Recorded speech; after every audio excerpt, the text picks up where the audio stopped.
Hello everybody, welcome to the video. Today I'd like to take a look at one of my favorite properties of horror, which is its ability to reflect cultural climates at specific times and places. Now, this ability means that horror will represent varied fears that differ from place to place and from time to time, but also these sort of universal fears pop up throughout the globe and throughout history. Now, the specific universal fear I'd like to look at today is fear of the other in power. And I'd like to focus in on how it's represented in European horror cinema versus Latin American horror cinema. And I'll be taking a look at the different types of other and the historical context and the styles of filmmaking that both influence these others and how they're represented.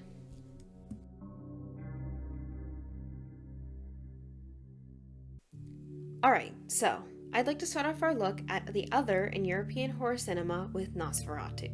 Now, before you get all excited about us doing things crazy style, I'm actually talking about the German silent film from the 1920s.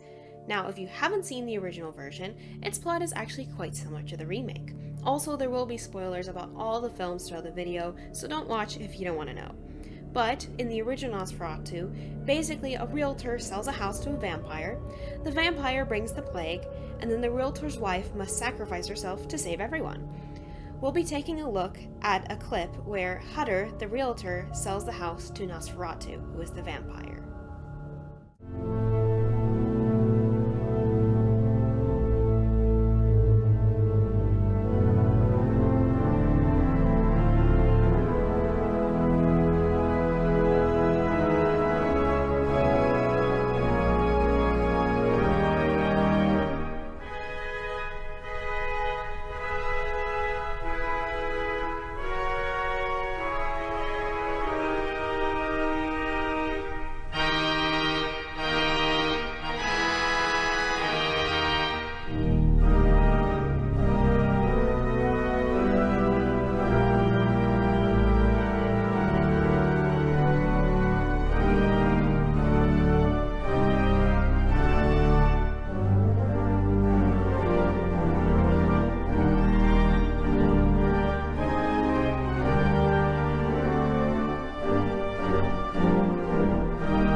In this clip, we see Nosferatu being a major creep by ogling another man's wife and making a strange comment about her, as well as just exhibiting unusual behavior in general.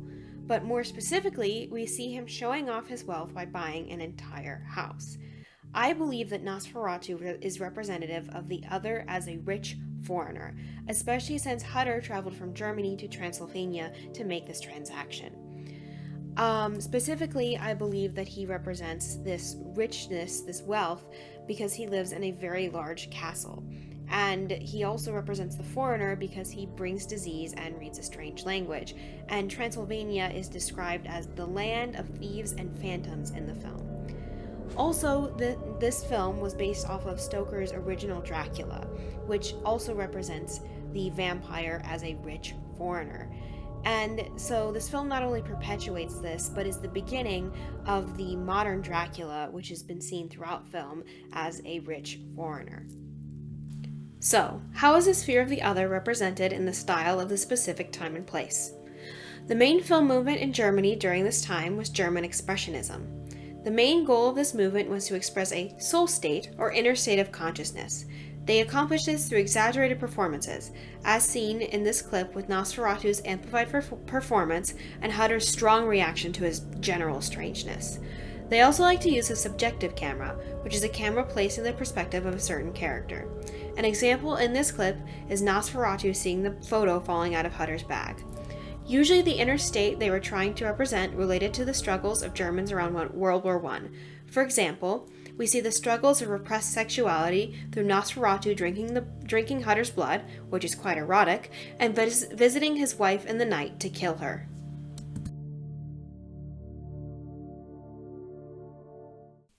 Now, While it's not a European film, I'd like to briefly sidetrack by taking a look at Edgar's remake and comparing it to the original Nosferatu. We'll be watching a clip of when Hutter arrives at Nosferatu's castle. I have, my lord. I have questions about the unfamiliar customs of the peasantry, the errant wanderers. Last night I saw, or rather I believe I saw a band of gypsies. They ventured to a small birch grove and... I fear we yet keep close many superstitions here that may seem backward to a young man of your high learning. These gypsies, they exhumed a corpse. It is their filthy ritual. What manner of ritual? Speak not of it again! How I look forward to retiring to your city of a modern mind, who knows nothing of, nor believes any such morbid fairy tales. I believe that in this remake, our fear of the other as a rich foreigner has sort of increased. Specifically, with the addition of sound, we now have Nosferatu with a really strong accent. He also is wearing nicer clothes, really making him seem very wealthy. And in the film, not only does he bring the plague, but he also manipulates Hutter by using a contract in a foreign language that annuls Hutter's marriage without his knowledge. And also in the story, it is stated that he is a Solomonar, which is a Romanian wizard, which Transylvania is in Romania, if you did not know that. In this clip, we also see Hutter questioning the practices of the Roma and calling them something that is now considered a slur. So this film also shows a fear of the foreign in general. Now, Expressionism cinematography hasn't really ensued in this remake, but the exaggerated performances of Expressionism sort of have. We see Hutter expressing a strong nervousness and being all sweaty and gross, and Nosferatu has a very exaggerated accent and yells very loudly.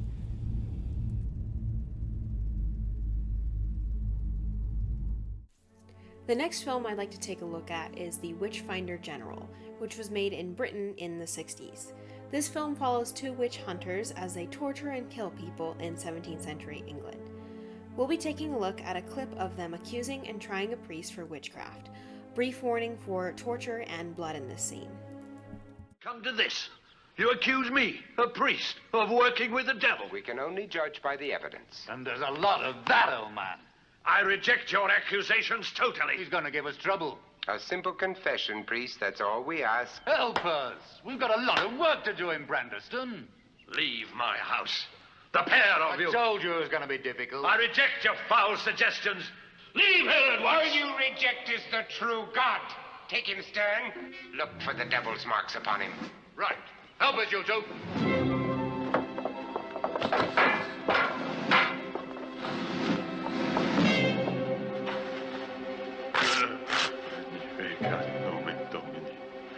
Look, he still prays to Satan. Get on with your task.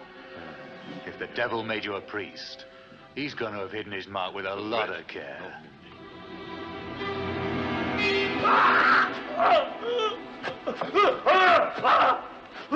What purpose is this?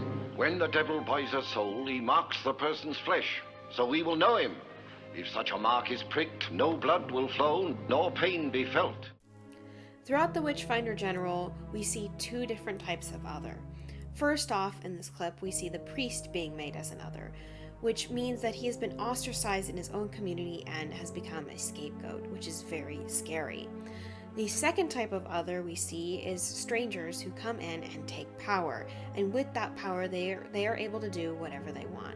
And they get that power by manipulating other people, by making the ridiculous seem true, which we see in this clip where the villagers are sort of, rationalizing the torture by saying that it's a method for finding out witches.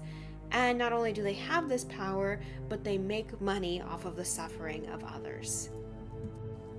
The horror of the other in this film comes from actual history, as Matthew Hopkins, the main witch finder, and his assistant John Stern were real people who were some of the most active witch hunters of their time, as well as witch hunts in general.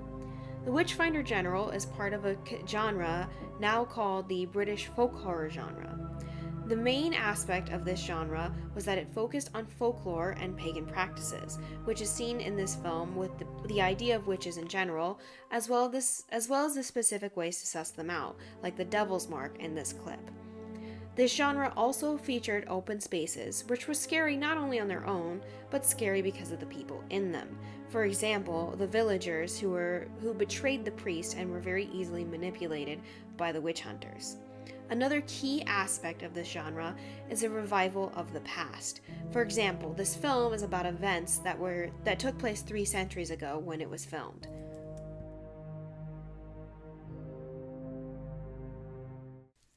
I'd like to take a look at The Other in another British folk horror film, The Wicker Man from the 1970s. In this movie, a British police sergeant is investigating the disappearance of a girl on an isolated Scottish island. Turns out it was actually a trap to sacrifice him to the Celtic gods for a better harvest. This is the scene of his sacrifice.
In this clip, we see the other from the officer's perspective, this Scottish cult.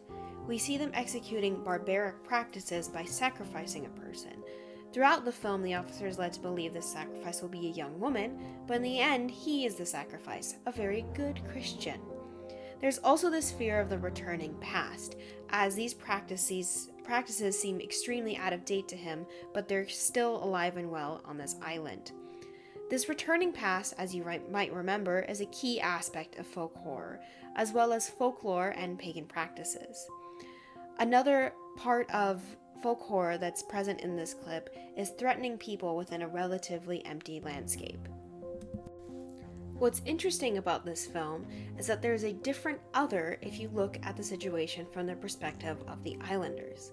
In this next clip, Lord Summerisle, who is the leader of the island, explains the origin of their practices.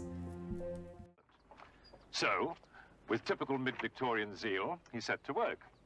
Best way of accomplishing this, so it seemed to him, was to rouse the people from their apathy by giving them back their joyous old gods. And that as a result of this worship, the barren island would burgeon and bring forth fruit in great abundance.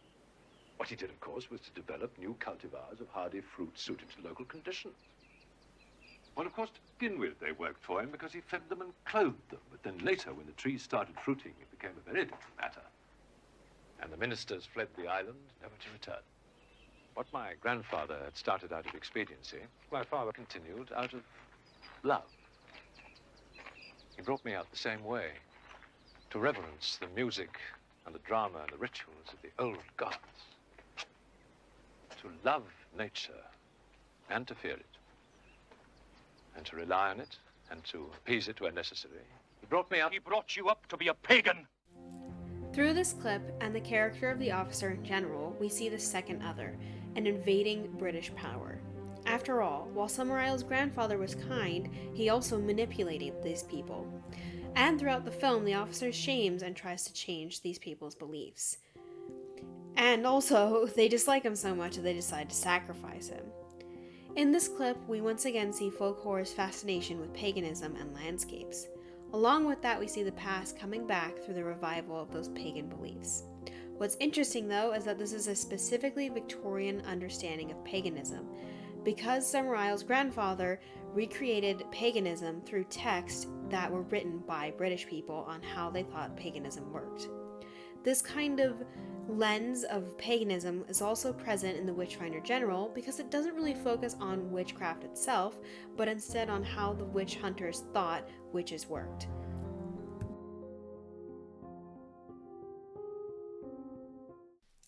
The next film I'd like to look at is Suspiria, an Italian film from the 70s. It follows an American ballet student that travels to a German dance school. At this school, strange things happen, including murders. In this clip, the main character speaks to an expert on witches after a friend mentions them. What do witches do? They are malefic, negative and destructive. Their knowledge of the art of the occult gives them tremendous powers.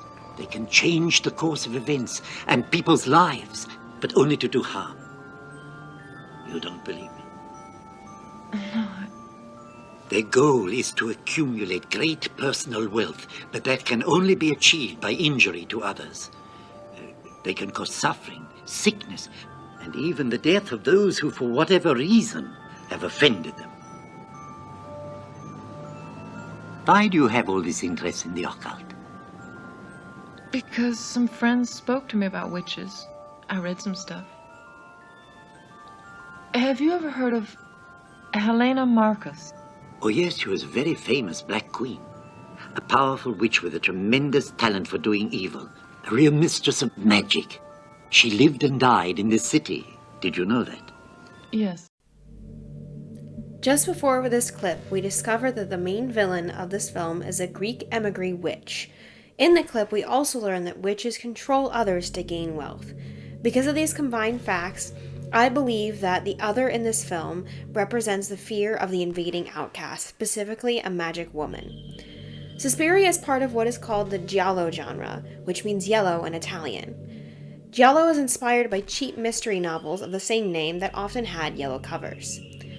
Giallo stories usually feature multinational characters and setting, which we can see in this film with an American character in Germany, along with having a villain from Greece. We also see that there's sort of a poor dub-over of English over what was likely a German actor. Also, these films were cheap, lending to that, poor dub-over. One of the key features of giallo is trauma, which we can see in the loss of the main character's friend and this overarching terrible evil.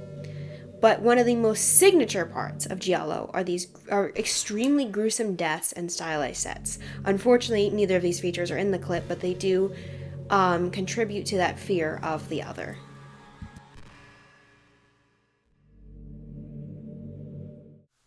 Throughout European horror cinema, generally the other is whoever is indigenous to a certain area or a foreigner from another area.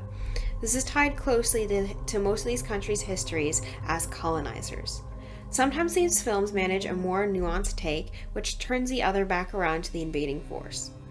Overall, the other is societally appointed by the dominant group.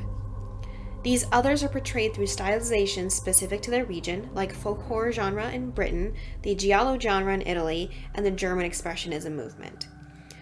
Usually, the others are commented on indirectly. For example, the vampire is a stand-in for the wealthy foreigner, and the priest acts as a stand-in for being excluded in one's own community.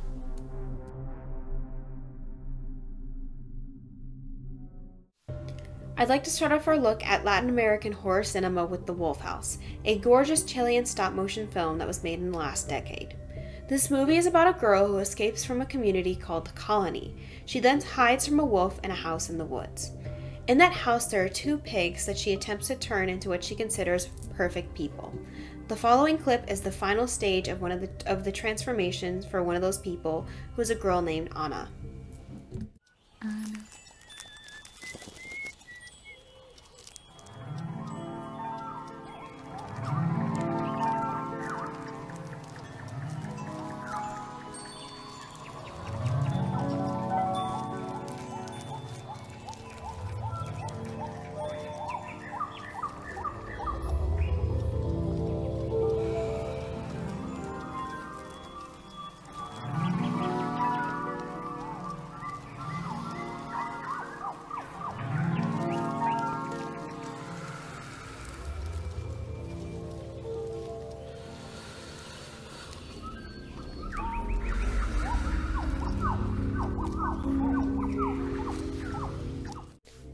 In this clip, we see Anna transform from what Maria, the main character, considers imperfect to perfect. Notably, her dark hair changes to blonde hair. With Pedro, the other pig person, his eyes also change from brown to blue. Throughout the film, there's evidence that Pedro and Anna are representative of native Chileans who are being forced to change to match Maria's ideals. From this perspective, Maria is the other as a foreign invader who is enacting conversion. This is extra scary because her colony exhibits cult-like behaviors. Also, she does this while saying and thinking that she's doing it out of kindness. But why would Maria feel compelled to change Anna and Pedro? As the three of them hide in this house from the wolf, they eventually run out of food. In the following clip, we see the results of this unfortunate circumstance. Maria, me dijo Ana, ahora que está nerviosa, no nos tiene que hablar, porque si nos habla, nos confunde. Decían, nosotros no queremos confundirnos. Yo tenía ganas de gritarle, pero no me atreví.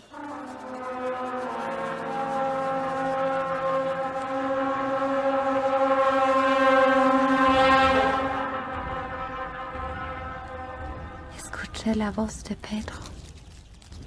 Hambre, hambre, hambre, hambre. Ya vamos a comer, decía Ana. Ahí estuve muy segura de que no era ninguna travesura, ninguna broma. In this clip, we see that Anna and Pedro, as people indigenous to Chile, are the other to Maria.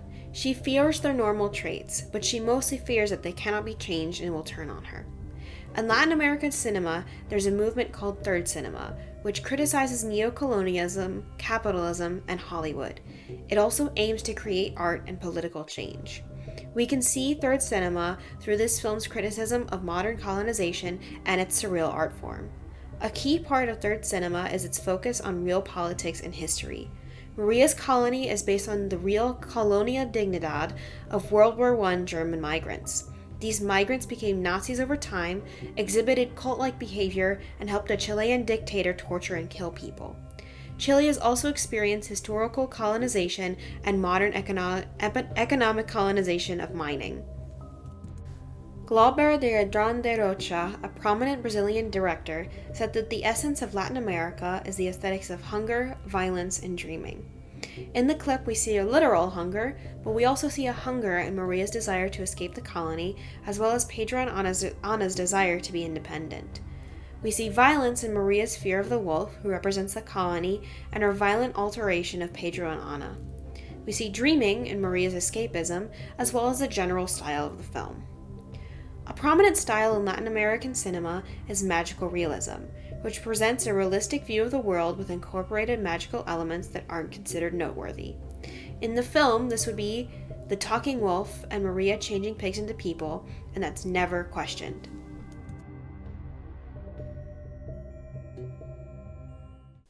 For our second Latin American film, we'll be covering La Llorona, a Guatemalan film also made in the last decade. This movie is about a woman who haunts a military dictator for committing the genocide of her people, and specifically killing herself and her children. In the following clip, we see the dictator's wife experiencing those deaths. Warnings for torture, death, and blood. Decime dónde están escondidos los guerrilleros. Manikatapa no llegaron a ver. Kowal. Tatsukopi, Rinulo. Kowal. Tatsukopi, Rinulo. ¿Me decís dónde están o los ahogo? Nawatanda! Nawatanda! Nawatanda! Ah! Nasharap! Nasharap! Nasharap! Ah! Nasharap! Nasharap!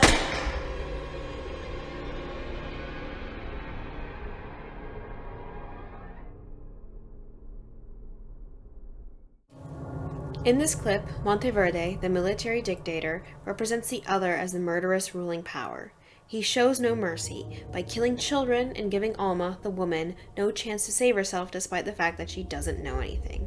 He also faces no systematic accountability for his actions in the film. But how could someone justify these actions? The main catalyst of this film's events is a trial for Monteverde's involvement in the genocide, where indigenous women describe the terrible things they endured. In the following clip, the dictator's daughter and wife have a discussion after the trial. Mi papá a ti te contaba todo. ¿Tú crees que él hizo todas esas cosas o solo dio las órdenes? Ya le estás creyendo más a esas prostitutas que a tu propio padre. ¿Qué prostitutas? Las indias esas que llegaron a exhibirse al tribunal. Son putas pagadas para mentir. Ay, mamá. Yo no creo que alguien sea capaz de inventar esas cosas. Hay que vivirlas para poder contarlas así. Pues tu papá me contó que ellas llegaban a ofrecerse al cuartel, algunas hasta con niños de pecho. Y los generales buena gente pues les ofrecían trabajo de sirvientas. Pero los soldados de baja categoría sí las agarraban de putas. Through Monteverde's wife, we see that they considered native Mayans an other. Specifically, they saw them as sexually amoral savages who are willing to offer themselves up even when caring for their children. Alma's character throughout the film also represents haunting guilt and a fear that those who have been oppressed will take revenge. As mentioned before, a key part of Latin American cinema is its focus on real historical and political events. For example, Monteverde was inspired by Efraín Ríos Montt, a real dictator who led the genocide against indigenous Mayans. This history is also part of Third Cinema's critique of neo-colonialism and capitalism, as its position was closely tied to the economic colonization of Guatemala's fruit industry. Latin America's key aesthetics are also present in this film. For example, Alma and the other victims hunger for justice and revenge against Monteverde, who enacted extreme violence against them. His wife only comes to understand Alma's suffering through dreams, and there are dreamlike visuals throughout the film.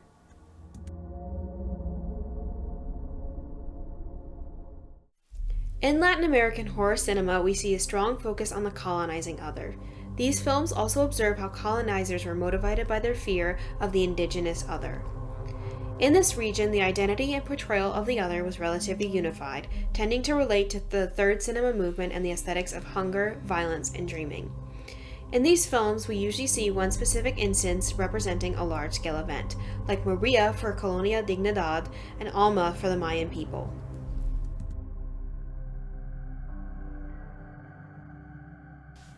In conclusion, European horror cinema mostly focuses on the other as foreign or indigenous peoples through stylization specific to the region and indirect storytelling. Latin American horror cinema, meanwhile, focuses on the invading colonizer other while unpacking their fear of the indigenous other. These films also use the aesthetics of hunger, violence, and dreaming, as well as allegory. There are similarities, however, between these two cinemas, such as consistent dual perspective of the other and a strong sense of style. Latin America's other also somewhat acts as a response to the European other. This fear of the other is not just limited to these regions, though. Have you ever noticed this universal fear in other films? What do these films' portrayals say about their time, the time and place that they were made in? I hope you enjoyed this video and it gave you a better understanding of global cinema and universal fears. Thank you so much for watching. I hope you have a great morning, afternoon, and evening. Goodbye!